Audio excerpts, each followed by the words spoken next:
नमस्कार मित्रों, आपका स्वागत है उषा प्रभा लाइफस्टाइल चैनल पर। आज हम भगवत गीता अध्याय 2 के श्लोक 60 से 72 तक का अध्ययन करेंगे।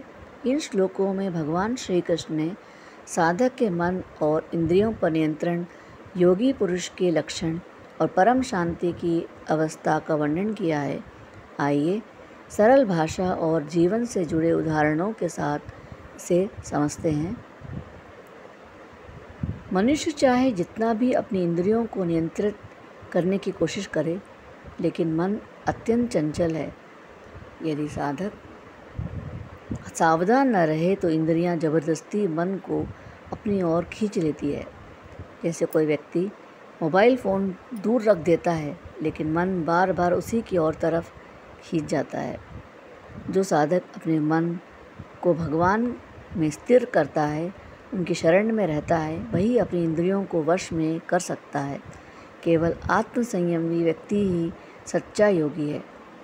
छात्र यदि अपना ध्यान पढ़ाई में लक्ष्य में रखता है तो सोशल मीडिया का आकर्षण धीरे धीरे कम हो जाता है। मनुष्य जब बार बार किसी विषय का चिंतन करता है तो उस पर आसक्ति हो जाती है। आसक्ति से कामना पैदा होती है और कामना पूरी ना होने पर क्रोध आता है। क्रोध से मोह और मोह से बुद्धि नष्ट हो जाती है।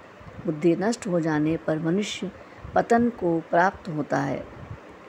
कोई व्यक्ति टीवी सीरियल का बार बार सोचता है, देखने की तीव्र इच्छा होती है, ना मिलने पर गुस्सा आता है, फिर ध्यान काम या पढ़ाई से हट जाता है।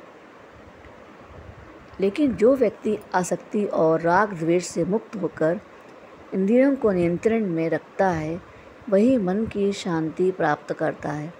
ऐसे शांत चित्त साधक की बुद्धि स्थिर हो जाती है और वह सुख दुख में विचलित नहीं होता। परीक्षा की तैयारी कर रहा छात्र सोशल मीडिया छोड़कर एकाग्रता से पढ़े तो उसे परिणाम में शांति और सफलता दोनों मिलते हैं। जिसका मन परमात्मा में स्थिर नहीं है, उसकी बुद्धि स्थिर नहीं रहती, और जिसका मन स्थिर नहीं, वह शांति कैसे पाएगा। और अशांत व्यक्ति के जीवन में सुख नहीं हो सकता। जो इंसान हर समय लालच और इच्छाओं में उलझा रहता है, उसे कभी संतोष नहीं मिलता।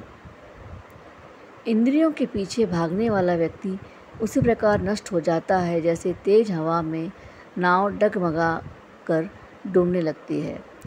जो व्यक्ति बिना सोचे समझे गलत संगति और आदतों में पड़ता है, उसका मन, उसका जीवन बिखर जाता है। इसलिए जिसने अपनी इंद्रियों को नियंत्रित कर लिया, वही सच्चा योगी है। जो ज्ञानी रात में जागृत रहता है, उसमें साधारण लोग अज्ञान में रहते हैं, और जो साधारण लोग दिन में मानते हैं, ज्ञानी उसके प्रति उदासीन रहता है। आम आदमी भोग विलास को सुख मानता है, लेकिन ज्ञानी आत्मज्ञान को ही वास्तविक सुख मानता है।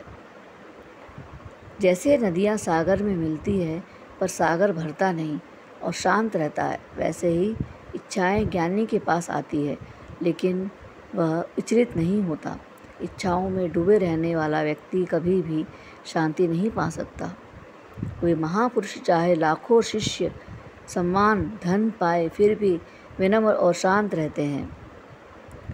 जो व्यक्ति कामनाओं को त्याग देता है, बिना अहंकार के, बिना मेरा तेरा भाव के, वही सच्ची शांति को प्राप्त करता है।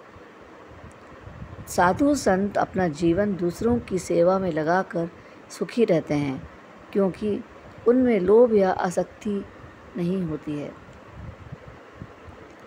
यह स्थिति ही परमात्मा के साथ एकत्व की अवस्था है।